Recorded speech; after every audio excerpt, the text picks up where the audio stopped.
তাহলে 5% থেকে 4% হওয়াতে মানে 1% কমে যাওয়াতে ওখানে দেখা গেছে যে সুদটাও 250 টাকা কমে গেছে। তাহলে আমি বলতে পারি যেটা 1% পার্সেন্টেজের দিক দিয়ে টাকার দিক দিয়ে সেটাই হচ্ছে 250 টাকা মানে 250 রুপিস।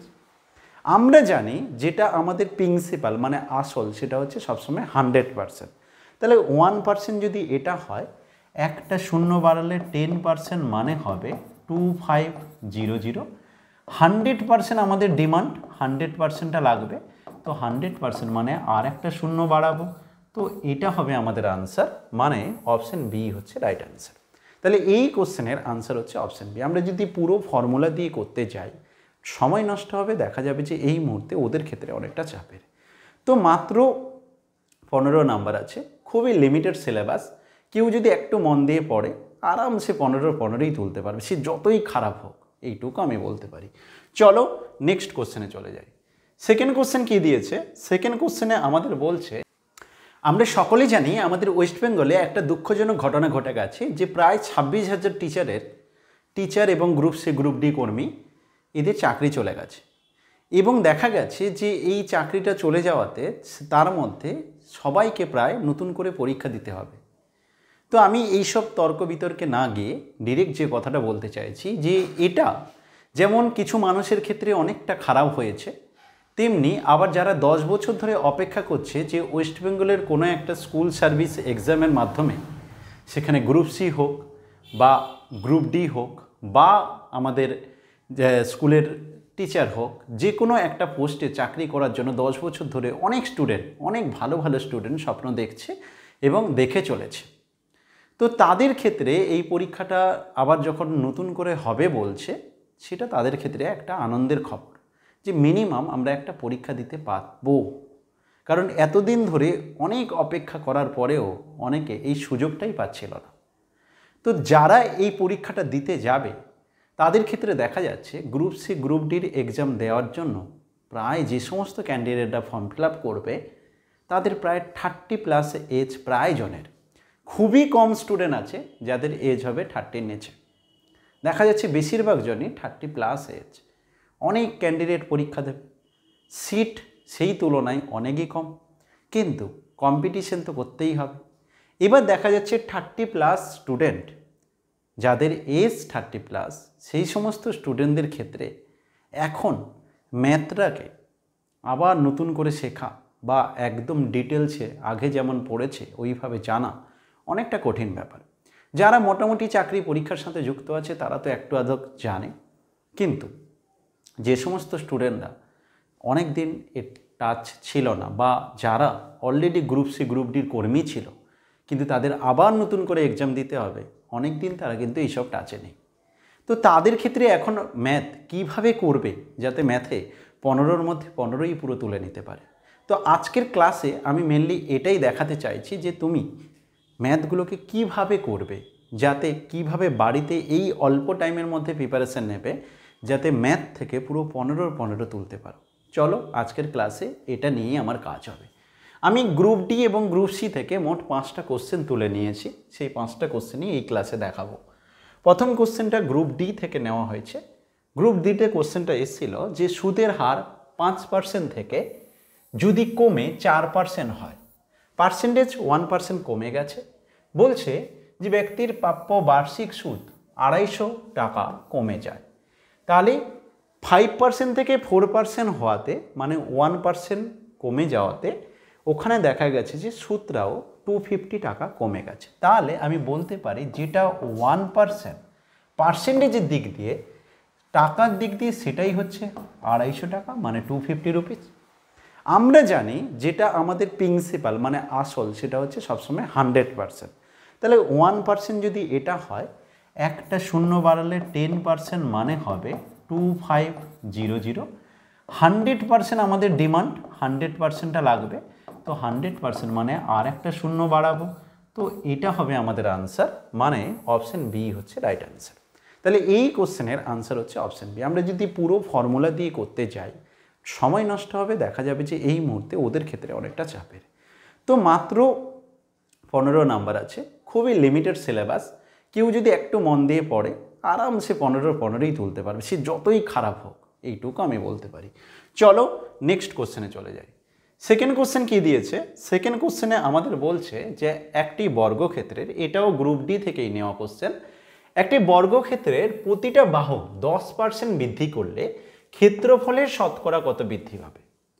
তো বর্গক্ষেত্র হোক, আয়তক্ষেত্র হোক, এই সমস্ত প্রবলেমের ক্ষেত্রে, যে ক্ষেত্রে বলা হচ্ছে যে একটা বাহু বেড়েছে বা দুটি বাহু বেড়েছে, ক্ষেত্রফল কত বৃদ্ধি বা হ্রাস পাবে, এইরকম টাইপের কোশ্চেনের জন্য আমরা একটা ফর্মুলা ইউজ করতে পারি, X plus Y plus X Y by 100। এখানে যেহেতু কোশ্চেনে বলেছে যে কি বলেছে, প্রতিটা বাহু 10% বৃদ্ধি পেয়েছে, তাহলে এখানে তুমি কি করবে? প্রতিটা বাহু মানে জানি বর্গক্ষেত্রে মোট 4টে বাহু আছে, তার মধ্যে আমরা ক্ষেত্রফল নিয়ে আলোচনা করতে গেলে দুটো বাহু নিয়ে কাজ করি। এখানে সেই হিসাবে দুটোতেই 10-10 করে বসিয়ে দাও। 10% বৃদ্ধি করেছে, তাহলে এক্সের জায়গায়ও 10 বসাবে, ওয়াইয়ের জায়গায়ও 10 বসাবে। 10 করে বসিয়ে দিলাম, এখানে 10 × 10 বাই 100 করলাম। তো এখানে দেখো 100 কেটে গেল, মানে এখানে 1 হলো। 10 + 10 20 + 1 মানে 21%। তো আনসার হবে 21%। এখানে বলেছে বর্গক্ষেত্রের বাহু বৃদ্ধি পেয়েছে, এখানে বলতে পারতো আয়তক্ষেত্রের বাহু বৃদ্ধি পেয়েছে। সেক্ষেত্রে আয়তক্ষেত্রের দুটো বাহু, একটা লেন্থ আর একটা ব্রেথ, দুটো আলাদা আলাদা হতো, সেক্ষেত্রে আলাদা আলাদা মান বসতো। এখানে দুটোই সেম, বর্গক্ষেত্রে জানি 4টে বাহু সমান হয়, তাই আমি দুটো জায়গায় 10 বসিয়ে দিলাম। এরকম ছোটোখাটো কিছু জিনিস শিখে রাখলে খুব তাড়াতাড়ি হয়ে যাবে। এমন কিছু ব্যাপার না, একদম টেনশন করবে না। তুমি যদি চাপ নিয়ে নিয়েছো তাহলে কিন্তু খুব চাপ হয়ে যাবে। একদম চাপ নেবে না, আরামসে পড়াশোনা করো, হয়ে যাবে। আরামসে মন দিয়ে পড়াশোনা করে, এদিক ওদিক না ছুটে অমুক মানে পাজেল হয়ে যাও না। দেখবে যত বেশি চাপ নেবে তত বেশি প্রবলেমে পড়বে। একদম বিন্দাসভাবে পড়াশোনা করো, ঠিক হয়ে যাবে। কি বলছে দেখো, 2 থেকে 12-র মধ্যে মৌলিক সংখ্যাগুলোর যোগফল কত হবে? প্রাইম নাম্বার বা মৌলিক সংখ্যা 2 থেকে কত পর্যন্ত? 12 পর্যন্ত। এই মধ্যে কথাটা বলেছে, কখনো কোশ্চেনে থাকতে পারতো 2 থেকে 12 পর্যন্ত। পর্যন্ত আর মধ্যে, দুটোর মধ্যে পার্থক্য আছে। যখন মধ্যে বলা হয় তখন এই দুটো নাম্বারকে ছেড়ে তার ভিতরে বলা হচ্ছে। 2 থেকে 12-র মধ্যে মানে এর ভিতরে মৌলিক সংখ্যাকে। মৌলিক সংখ্যা কাকে বলে জানি? মৌলিক সংখ্যা হচ্ছে একের থেকে বড় যে সমস্ত সংখ্যাকে 1 এবং ওই সংখ্যা দিয়ে ভাগ যায় আর অন্য কোনো দিয়ে ভাগ যায় না, তাকে মৌলিক সংখ্যা বলে। সোজা ভাষায় বললে যে সংখ্যার কেবলমাত্র দুটো উৎপাদক থাকে তাকে আমরা মৌলিক সংখ্যা বলবো। যেমন কি 3, 5, 3, 5, 7, 11, তো এই কটাই এর ভিতরে আছে। তো 11, 7 অ্যাড করলে 18, 23, 26। তো এই কোশ্চেনের আনসার হবে 26। কিন্তু এটা যদি মধ্যে না বলে বলতো যে 2 থেকে 12 পর্যন্ত, তখন 2টাকেও নিতে হতো, তখন হয়ে যেত 28। কিন্তু এই কোশ্চেনের আনসার হবে 26। এটাও আমাদের গ্রুপ ডি থেকে নেওয়া একটা কোশ্চেন। তো এবার চলো আমরা গ্রুপ সির দুটো কোশ্চেন দেখে নিই। খুব একটা এদিক ওদিক নয়, দুটোই একই রকম টাইপেরই কোশ্চেন হয়। তো এটা ভাবার কোনো দরকার নেই যে খুবই হাই লেভেল কোশ্চেন। দেখো কি বলছে, একটা 70 মিটার লম্বা কোশ্চেন, যদি কেউ বলে যে স্যার কোশ্চেন কি খুব কঠিন হবে, না, কোশ্চেন ইজিই হবে। কারণ সামনে ভোট আছে, কখনোই চাইবে না যে সবার পরীক্ষা খারাপ হোক। কোশ্চেন ভালো হবে, সবাই আনন্দে থাকবে, তার মধ্য থেকে কিছু জনকে বেছে নেওয়া হবে।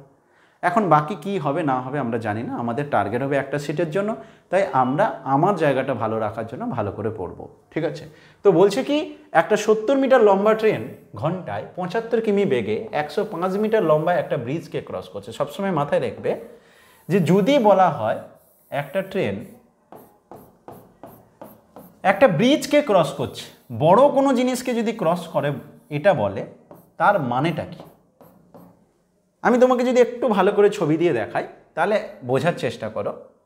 মেনে নাও এই যে ছবিটা দিলাম এইটা হচ্ছে ট্রেনটা, আর এটা ধরে নাও ব্রিজটা। এবার কি করলাম, এই ট্রেনটা নাম দিয়ে দিয়েছি এবি। এই ট্রেনটা যখন ব্রিজটাকে ক্রস করলো তখন তার অবস্থান কোথায়? তখন ট্রেনটা পৌঁছে গেছে এই জায়গায়। তো এটা আমার ট্রেনটা এখান থেকে এখানে পৌঁছে গেছে। এই মুহূর্তে এটা কোথায়? এটা হচ্ছে এখানে। বিটা কোথায়? বিটা হচ্ছে এখানে।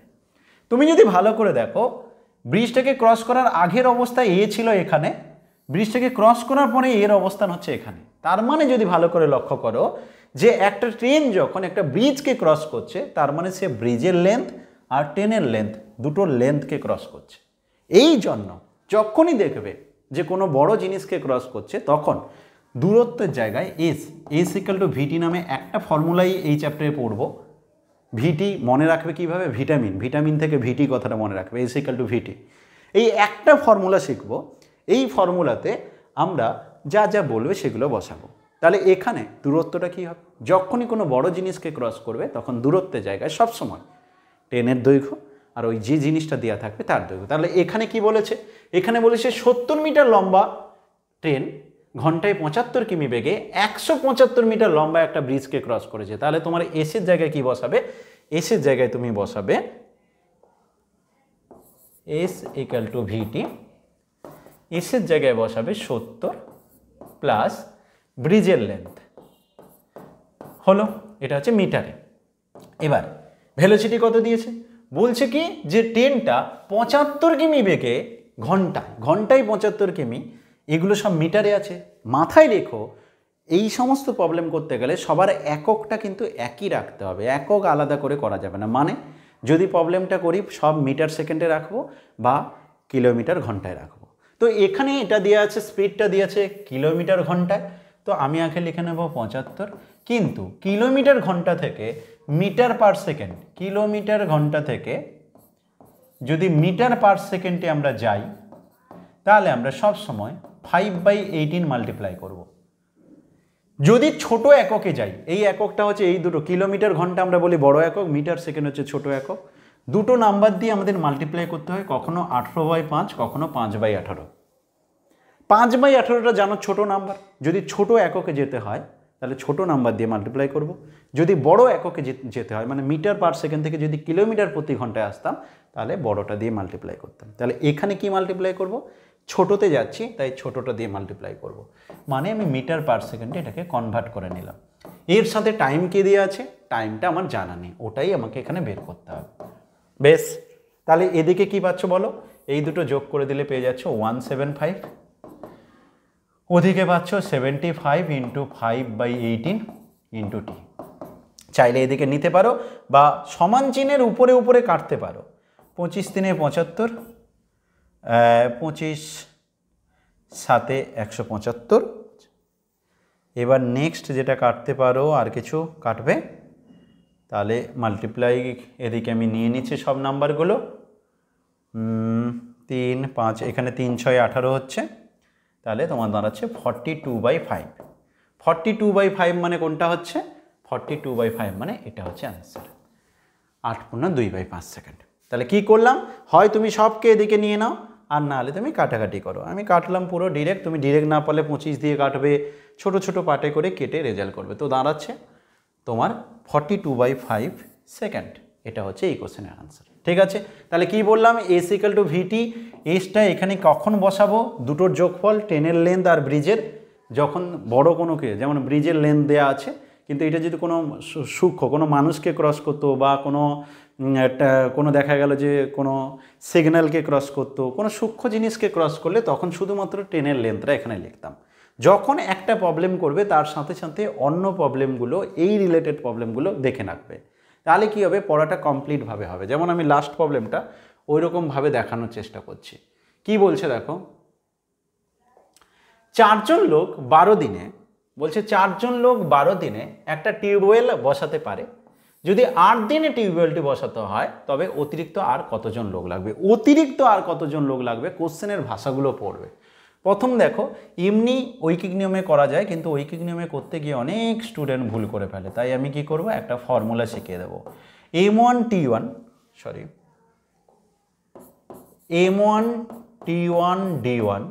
বাই W1 সমান M2 T2 D2 by W2।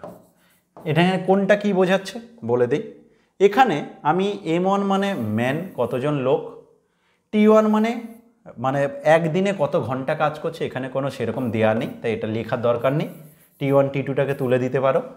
D1 মানে দিন, D2টা হচ্ছে সেকেন্ড লাইনের দিন, W1 হচ্ছে কাজ। তাহলে বলছে 4 জন লোক 12 দিনে একটা টিউবওয়েল বসাতে পারে, 4 জন লোক 12 দিনে একটা টিউবওয়েল বসাতে পারে, এটা প্রথম লাইনে বলা আছে। সেকেন্ড লাইনে বলছে কি, যদি 8 8 দিনে যদি টিউবওয়েলটা বসাতে হয় তাহলে D2 এর জায়গায় 8 লেখো, এখানে M2 থাকুক। 8 দিনে ওই টিউবওয়েলটা বসাতে বলছে অতিরিক্ত কতজন লাগবে। আগে আমি কতজন লাগবে সেটা দেখে নিই। তাহলে এখান থেকে কাটাকাটি করতে পারো এরকমভাবে, 4 সমান চিহ্নের এপার ওপার, 4 দুনে 8, 2 6। মানে অরিজিনালি যদি 8 দিনে কাজটা করতে হয় তাহলে আমার মোট 6 জনকে দিয়ে কাজটা করাতে হবে। ঠিক আছে, 8 দিনে যদি কাজটা করতে চাই 6 জন হলে চলবে, কিন্তু আমার আছে কতজন? বলছে 4 জন লোক 12 দিনে কাজটা করেছে, তাহলে অতিরিক্ত কজন লাগবে? 6 জন হলে 8 দিনে কাজটা হয়, তাহলে অতিরিক্ত কজন লাগবে? 2 জন। 2 জন হচ্ছে অতিরিক্ত। তাহলে এখানে কোশ্চেনে বলছে তবে অতিরিক্ত আর কতজন লোক লাগবে। অরিজিনালি আনসারটা কিন্তু এখানে 2 জন হওয়া উচিত ছিল, অপশানে 6 জন দিয়ে রেখেছে, গন্ডগোল ছিল কোশ্চেনটা। কারণ এখানে বলা ছিল যে আর তবে অতিরিক্ত আর কতজন লাগবে। আমরা এখানে যেটা বের করলাম এটা কিন্তু 8 দিনে কাজটা করতে কতজন লাগবে সেটা পেলাম। ঠিক আছে, ভালো করে বুঝবে কোশ্চেনটা। M1 D1 বাই W1 সমান M2 D2 বাই W2, এই ফর্মুলাটা ইউজ করলাম। তাহলে M1 মানে কি? 4 জন লোক 12 দিনে একটা টিউবওয়েল বসাতে পারে। বলছে যদি 8 দিনে, ওই কাজটা যদি 8 দিনে করতে হয় তাহলে তুমি বলো কতজন লোক লাগবে। 8 দিনে টিউবওয়েলটা বসাতে হয় তবে কতজন লাগবে। আমি যদি কতজন লাগবে কোশ্চেনটা বলি তাহলে হবে আমার এটা, এখানে 4 দুনে 8, বলবো যে 8 দিনে কাজটা করতে গেলে 4 জনের জায়গায় 6 জন লাগবে। কিন্তু 4 জন তো ছিল, আমাকে কোশ্চেনে বলছে তবে অতিরিক্ত আর কতজন লোক লাগবে, তাই আনসার হতো 2, কিন্তু এখানে অপশন ভুল আছে, দেওয়া নেই, 6 জন দিয়ে আছে, তোমাকে 6 জনই করতে হবে, কারণ এখানে কোশ্চেনটা তাহলে অতিরিক্ত কথাটা তুলে দিতে হবে। তবে কতজন লোক লাগবে, অতিরিক্ত কথাটা তুলে দিলে তবে 6 জন হবে, অতিরিক্ত কথাটা দিলে কিন্তু তবে আর কতজন যদি বলে তাহলে কিন্তু 2 জন হবে। আশা করি বোঝাতে পেরেছি। এবার যে কথাটা আমি একটা প্রবলেম তোমাদেরকে দেখিয়েছিলাম, এই যে 2 থেকে 12-র মধ্যে মৌলিক সংখ্যাগুলোর যোগফল, অনেক স্টুডেন্টের পক্ষে কোনটা কোনটা মৌলিক সেটা অনেকে জানে না। তো সেই ক্ষেত্রে তার জন্য একটা ফর্মুলার মতো আমি একটা ফোন নাম্বার দিয়ে দিচ্ছি, ফোন নাম্বারটা মাইন্ড করে দাও তাহলে হয়ে যাবে। 44 লেখো, 44 22 32 23 21, এই ফোন নাম্বারটা মাইন্ডে রাখো তাহলে তোমার কাজ হয়ে যাবে। 44 পরেরটা মনে রাখার জন্য ঠিক অর্ধেক 22, তারপরটা মনে রাখার জন্য 32, এটা ঠিক উল্টো 23 আর 21। 44 22 32 23 21, এই ফোন নাম্বারটা কি বোঝাচ্ছে? ফোন নাম্বারটা বোঝাচ্ছে যদি তোমাকে বলা হয় 1 থেকে 10-এর মধ্যে কতগুলো মৌলিক সংখ্যা আছে, বলবে 4টে। কে কে? 2 3 5 7। 11 থেকে 20-এর মধ্যেও 4টে। কে কে? 11 থেকে 20 পর্যন্ত, এইটা জানতে চাইছি এখানে। মানে টোটাল কথা হচ্ছে 11 থেকে 20 কতগুলো প্রাইম নাম্বার। তো 11 থেকে 20 পর্যন্ত 11 13 17 19 এখানে থাকছে। তারপরে পরের দুইটা কি বোঝাচ্ছে? 21 to 30, 23 আর 29, এইভাবে তুমি পেয়ে যাবে। তো তোমাকে যদি কোশ্চেনে বলে 1 থেকে 50 পর্যন্ত কতগুলো মৌলিক সংখ্যা আছে, তাহলে 1 থেকে 50 মানে প্রথম 5টা ডিজিট, মোট 10টা ডিজিট আছে। 1 থেকে 100 প্রতিটা 10 10 করে ঘর আছে। 1 থেকে 50 বললে প্রথম 5টা ডিজিট, তার যোগফল 4 4 8 2 10 2 12 3 15। তাহলে 1 থেকে 50 পর্যন্ত কতগুলো মৌলিক সংখ্যা আছে, বলবে 15টা। 1 থেকে 100 পর্যন্ত কতগুলো মৌলিক সংখ্যা আছে, 4 4 8 2 10 2 12 3 15 2 17 2 19 3 22 24 25টা। এইভাবে তোমাকে যে কোনো জায়গা বললে তুমি বের করতে পারবে। 91 to 100 এর মধ্যে কতগুলো মৌলিক সংখ্যা আছে, অনলি 1, একটা মৌলিক সংখ্যা আছে। এইভাবে তুমি কিন্তু এগুলো করতে পারো। যাই হোক, আমাদের এসএসসি গ্রুপ সি গ্রুপ ডির নতুন ব্যাচ শুরু হচ্ছে জুলাইয়ের 1 তারিখ থেকে। অনেক স্টুডেন্টের যেহেতু বারবার করে ফোন করছে যে একটা ব্যাচ করুন ব্যাচ করুন, তো আমরা ডিসিশন নিয়েছি ভালো করে করতে গেলে 120 খানা মিনিমাম ক্লাস দিতে হবে, 4টে সাবজেক্ট মিলে। তো ম্যাথে 30টা ক্লাস, জিকে 30টা, কারেন্ট অ্যাফেয়ার্স 30টা, ইংলিশ 30টা। গ্রুপ সি গ্রুপ ডির জন্য ডিতে তো তোমার ইংলিশ লাগছে না। যাই হোক, তোমরা জানো 120টা ক্লাস মিনিমাম দিতে হবে, তার বেশি দরকার পড়লে লাগবে। 1.5 বছরের কারেন্ট অ্যাফেয়ার্স মিনিমাম করতে হবে। তো এই হিসাবে আমরা একটা শিডিউল বানিয়েছি। তো আমরা সপ্তাহে 6 দিন ক্লাস রাখছি, যেখানে কারেন্ট অ্যাফেয়ার্স, স্ট্যাটিক্স জিকে আর জিকে এই পার্টগুলো মোট দেখতে পাচ্ছ 4 দিন আছে। আর ম্যাথ একদিন, ইংলিশ একদিন। ম্যাথ আর ইংলিশ লিমিটেড সিলেবাস, একদিন করে হলে কাজ হয়ে যাবে। যদি দরকার পড়ে এক্সট্রা ক্লাস, আমরা এক্সট্রা ক্লাস বাড়িয়ে দেবো।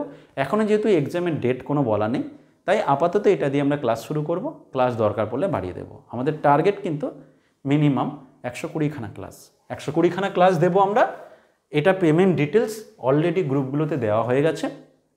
ফিজ রেখেছি গ্রুপ সি এবং গ্রুপ ডি দুটো মিলে, মানে দুটোর জন্য আলাদা আলাদা করে পেমেন্ট করতে হবে না। প্রতিটা সাবজেক্ট 100 টাকা করে, প্রত্যেকটা সাবজেক্ট 100 টাকা করে per month, 100 rupees per month, 100 rupees পার সাবজেক্ট।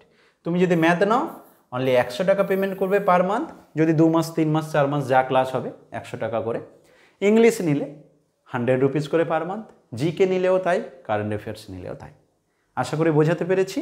তো যদি মনে হয় কেউ ভর্তি হবে, তাহলে এই নাম্বারে পেমেন্ট করে এই নাম্বারে হোয়াটসঅ্যাপ পাঠাবে, হোয়াটসঅ্যাপে স্ক্রিনশটটা পাঠিয়ে দেবে। এই নাম্বারটায় এখানে পেমেন্ট ডিটেলস দেওয়া আছে। পেমেন্ট করে এই নাম্বারটায় 9875435060তে পেমেন্টের স্ক্রিনশট পাঠাবে, নাম মেল আইডি পাঠিয়ে দেবে। রেকর্ডিং ক্লাস থাকবে প্রতিটা ক্লাসের, কোনো কারণে লাইভ ক্লাস মিস করলে রেকর্ডিংও দেখতে পাবে। আশা করি প্রত্যেকে মন দিয়ে পড়বে। যেখানেই ভর্তি হও না কেন, আর ভর্তি না হলেও চলবে, নিজে যদি ভালো করে পড়ো। মোট কথা নিজেকে প্রচুর পড়তে হবে, ভালো করে পড়ো। আশা করছি এটা একটা এমন সুযোগ যেটা হচ্ছে খুব অল্প টাইমের মধ্যে জয়েনিং লেটার হাতে পেয়ে যাবে। এত কম টাইমের মধ্যে কোনো এক্সামে জয়েনিং লেটার হাতে পাওয়া যায় না। এখানে দেখো জুলাই থেকে স্টার্ট করে ডিসেম্বরের মধ্যে সব কাজ কমপ্লিট হয়ে যাবে। তাই ভালো করে সকলে পড়ো। আশা করি ভালো থাকবে, সুস্থ থাকো এবং সকলকে ভালো রেখো। টাটা।